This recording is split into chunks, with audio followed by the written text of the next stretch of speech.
El próximo sábado vamos a estar alcanzados ya por la veda, decíamos hoy. Entramos en el cierre de campaña, una campaña que no sé qué piensan ustedes, a mí me parece que ha sido demasiado larga.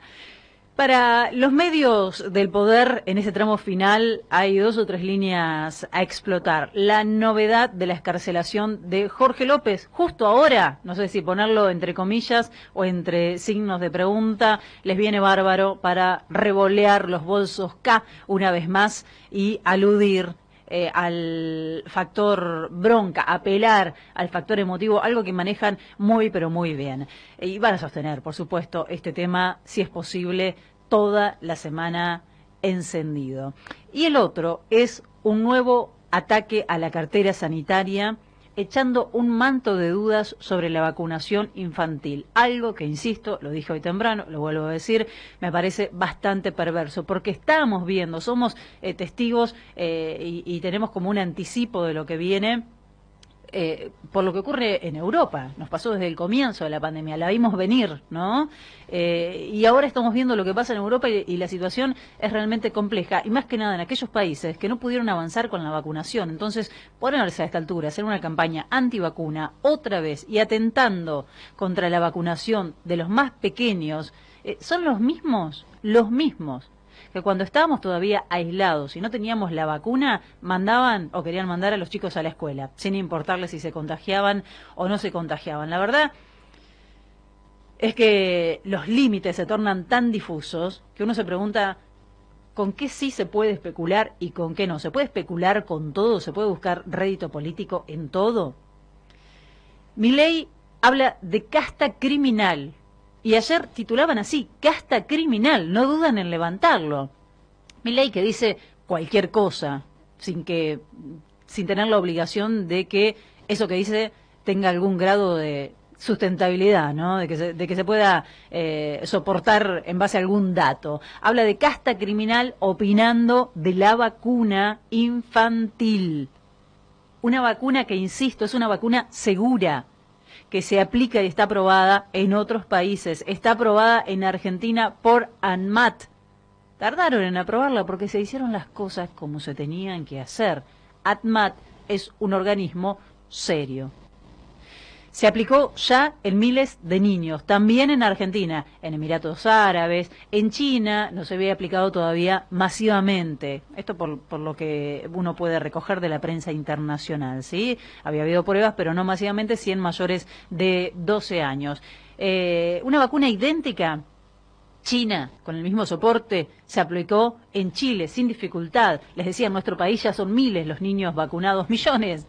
Y no ha habido dificultades. Y la verdad que tenemos que preguntarnos qué impacto tiene esto en las familias que pueden tener algún tipo de duda. Porque sería imperdonable que alguien decida no vacunar a sus hijos o a sus hijas confundidos por esta campaña irresponsable antivacuna. Lo han demostrado una y mil veces, no les importa jugar con la vida.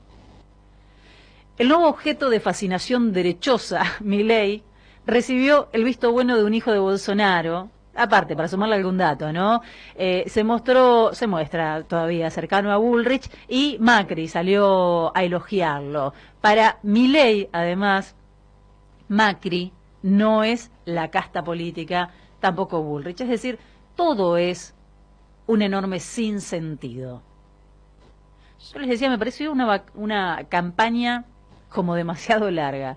¿Alguien sabe dónde empezó la campaña? Porque la verdad yo creo que la campaña comenzó cuando comenzó la pandemia o cuando asumió Alberto Fernández. Por eso es tan desgastante. Y fue una de las más lamentables en cuanto al golpe bajo como constante. De tal manera que ya nos hemos acostumbrado a que no hay reglas claras, ni que tengan que ver con la política bien entendida, ejercida, con responsabilidad de quien habita un país que pagó bastante caro la posibilidad de tener un sistema democrático, ni que tengan que ver, están alejadísimos, con la sensibilidad que uno espera de un ser humano que tiene ambición de trabajar por el futuro de todos, por el futuro de un país.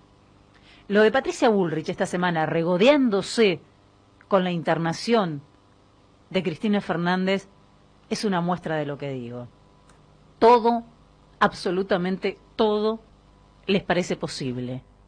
Y ya pocas cosas nos espantan. ¿Cuál es el punto de retorno? ¿Existe un punto de retorno?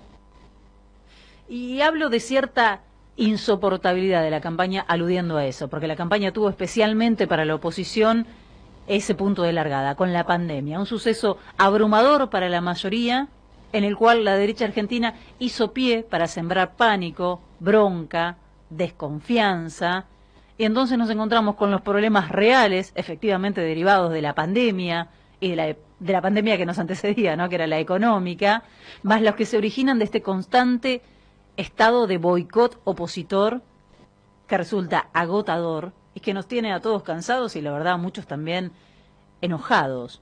Y ese es el objetivo que lograron, en parte. También por errores y por ausencias del gobierno, ¿no? Pero con la enorme contribución de esa oposición que encontró una manera de dejar atrás lo que había hecho siendo gobierno, no podía explicar de ninguna manera lo que habían hecho, entonces se enfocaron en atacar al gobierno y esa es hasta hoy la razón de ser el eje de la campaña. Muchos nos preguntamos cómo es posible que este blanqueo constante de posiciones que hace Cambiemos o que hace la derecha o que hace Milei sirva para hacer campaña. ¿Cómo es posible que te avisen que quieren ajustar los derechos de los trabajadores y esperen que los trabajadores vayan a votarlos? ¿Es que ellos hacen las cosas muy bien o es que del otro lado hay cosas que efectivamente no se hacen o se están haciendo mal? ¿Por qué es esto posible? Hay que preguntárselo. Y ahí voy otra vez con un tema con el que sí soy reiterativa. La desestimación de la importancia de la comunicación desde todas sus perspectivas y que juega un rol preponderante, no solo por la permisiva mirada sobre la concentración ampliada, aún más durante estos últimos años de seocracia. Los abordajes que se pueden hacer son múltiples. El tema medios, y esto hay que decirlo, nunca fue planteado como una preocupación por Alberto Fernández, no es un tema de agenda, aunque conoce perfectamente, sufre y describe a la perfección lo dañino de tanto poder concentrado al servicio del poder real, justamente, valga la redundancia.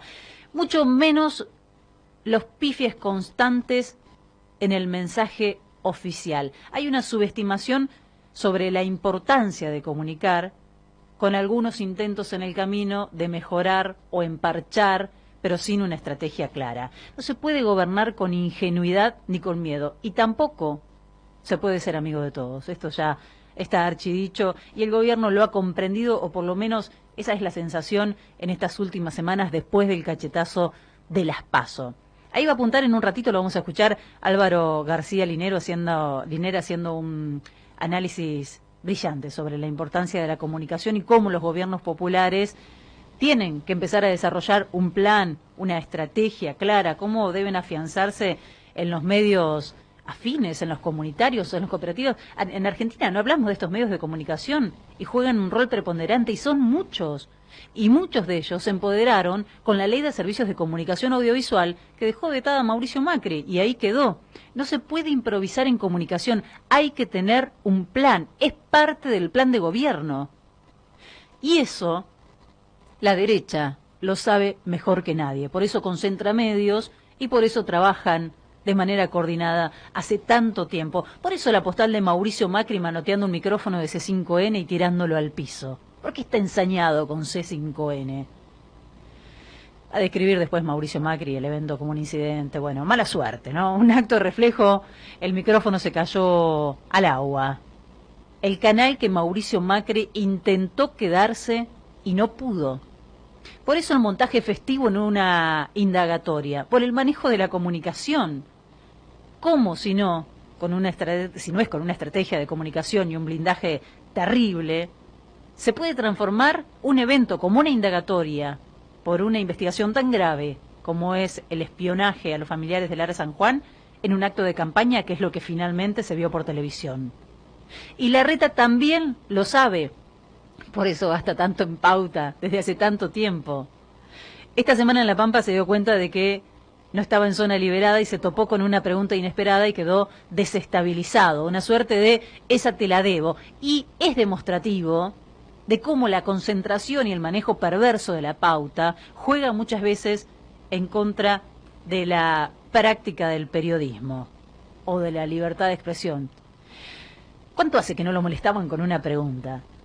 ¿El periodismo tiene que ser siempre obsecuente, condescendiente o tiene permitido incomodar? ¿O el periodismo es incomodar, sin que por eso traten de comprar los medios, meter a sus dueños presos o tirar sus micrófonos al agua?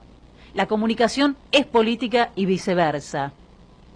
El gobierno tiene enormes dificultades para contar, para elaborar un mensaje y comunicarlo, y con esa indefinición, no solo logró exagerar sus errores, tampoco pudo capitalizar aquello que sí hizo bien, y que no es poco. Después de las elecciones, las cuentas pendientes son muchas, son demasiadas. Y más allá del resultado, más allá de la conformación de las cámaras, el Frente de Todos tendrá que encontrar la manera de cumplir con lo prometido en 2019 o arrimarse. Y sobre todo tendrá que solucionar con dignidad la encrucijada terrible que heredó, que es esa deuda del Fondo Monetario Internacional. Pero entre tanto que está pendiente, y aunque no haya sido promesa de campaña, es evidente que si el Frente quiere tener chances para 2023, tiene que dejar de obviar esta, que para muchos, y me incluyo, es la madre de todas las batallas.